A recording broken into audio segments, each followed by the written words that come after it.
Hello, and welcome to Module 5 of 7 of Storytelling with Spreadsheets. Once again, I'm Ben Soltoff, an Innovation Fellow at Sci-City. And congratulations, if you've gotten this far, you've moved on from the basics to the next level. And as I mentioned in Module 2, we are now going to add another revenue stream to the initial example of the lemonade stand. So I'm very excited to walk through with you what adding that other example might look like. And just to give you a point of reference, we've moved on from the Ben's Lemonade example part 1 to part 2. So if you want to follow along with the template example, please use part 2. So up to now, we've been doing this really simple lemonade stand of selling lemonade on Prospect Street. Let's see what happens when we add another revenue stream. In this case, let's say that I really want to add something bold and new to my business model, coming somewhat out of left field. Let's say that in addition to selling lemonade at my stand, I'm also going to sign people up for a subscription service. What do they get as part of this subscription service? Well, they get lemonade. Specifically, they get access to Beyonce's classic album Lemonade on repeat that they can listen to in exchange for the subscription fee.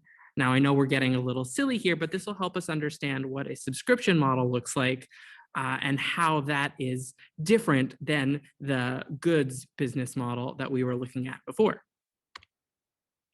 So remember sales, that was the first thing that we added to our financial model. It's the money that comes into your venture. Let's look at those sales assumptions for the new second revenue stream. So here's all the assumptions combined, including our same assumptions about the glasses of lemonade that I was selling.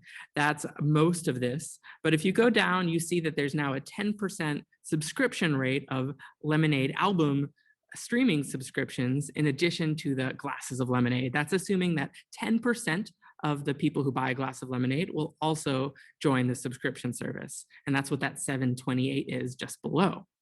Now, let's say that the price of that subscription is $3 per quarter. Every quarter, they're paying $3, and that increases at a rate of 50 cents per year. And the great thing about a subscription model is that where someone just pays me once when they buy a glass of lemonade, now they pay me every quarter as long as they're subscribed to the streaming service, which is great. Now, I'm going to go through all of our changes and assumptions here, and then I'm going to go back into the example. So bear with me as I go through some of the next few tabs. Okay, cost of goods sold. What are the costs incurred for each unit of growth? Again, what are the variable costs for the subscription service? We've maintained our same cost of lemonade ingredients, and we've added just kind of a blanket cost of data and electricity per subscription per quarter of 1 cent. And the great thing about a software platform is that there's a very low cost of goods sold. You can think of this as the marginal cost, the cost for each additional unit. That is very, very low, if not nothing, when we're selling a software product. And that's another reason that it can be very lucrative to sell some kind of software. Okay, personnel. Who are the people that we need with this new revenue stream? So we've got our lemonades who are selling the lemonade product. That remains the same. I've now added a software engineer at the base rate of $75,000 per year, as well as someone in customer support at $60,000 per year. Okay, operating expenses. These are the expenses over a fixed unit of time, a short-term unit of time, but that aren't directly tied to revenue. So this is all the tools and services of software, the physical tools and services, all the things that you heard about in Module 3. Let's look at what our operating expenses are with this new revenue stream. So we've got the same payroll tax and benefits for our employees. Those increase with the new employees, but it's the same percentage of overall salaries. We've got the insurance on the stands. We had that before. And now let's just assume all of this is hosted on Amazon Web Services for simplicity's sake. And that is $1,000 per stand per quarter. That would all go under operating expenses. Okay, now we're leaving out a really big expense here. This is one that would fall under our capital expenses. In Module 3, John told you about the capital expense of buying the stand itself. In the case of the streaming service, we also have to buy the rights, which can be quite expensive. So let's assume that I'm going to pay Beyonce $10 million on a one-time basis for the right to stream the album Lemonade on an unlimited basis. Again, we're getting kind of silly. We're getting kind of left field here, but this is just an example to let you know some of the things you might want to think about when considering software. Okay, so here's our 5-year projections under the new revenue stream. You can see that the revenue ultimately gets much, much higher than we were talking about before. And initially, the EBITDA is negative, but goes positive as well at a pretty rapid rate. Okay, let's open up our part 2 example to see what that all looks like. So if we go into sales, we can see these additional starting price and price increase per year. And our revenue stream 1 remains the same, just as it was in the prior version. And revenue stream 2 starts out small, but as time goes on and as we get more and more subscribers, and remember, each subscriber continues to pay us. So this is growing at an almost exponential rate because we continue to get revenue from our first subscribers while also getting revenue from the new subscribers. And that's how we get to these very high revenues further down the line.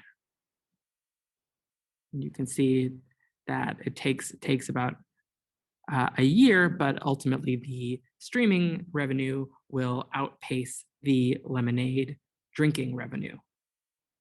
Okay, cost of sales. So we've got that data and electricity cost. Even when the revenue coming in from the streaming is high, the cost remains low because it's a software.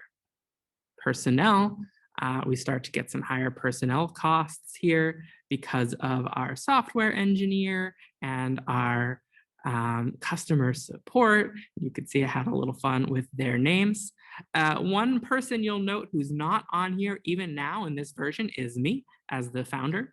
Founders will often not pay themselves at the beginning of starting a venture, but it is justified and reasonable to start paying yourself at a certain point within starting the venture. So this is kind of an error with this template, is that it's leaving out the founder's salary, which should come in much, much earlier. And at that point, I should note also, this gets to some of the socioeconomic disparities of starting a venture. The fact that many founders are expected or need to not take a salary for a long time while they're getting started can be a barrier to entry for many entrepreneurs from disadvantaged and underrepresented backgrounds. That's not something that we get into in a lot of detail in this tutorial, but I did want to address it just briefly. Okay, let's move on to operating expenses. You can see there's that very simple server cost, $1,000 per stand per quarter. And then the capital expenditures of the rights to the Beyonce music.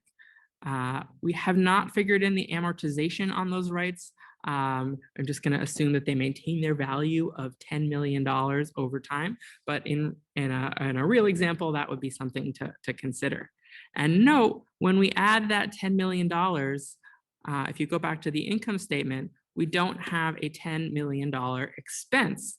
And that's because that $10 million maintains its value over time. So we're still holding $10 million of value. It just goes from cash value to the rights to stream the Beyonce music. And that can be very deceptive because that money needs to come from somewhere. We would assume in this case, it comes from an investor, but it's not showing up in the income statement. All right. So thanks for bearing with that fun example of adding a new revenue stream. You can see how a financial model, the same financial model example that we used before, is incredibly versatile in what it allows you to project going forward.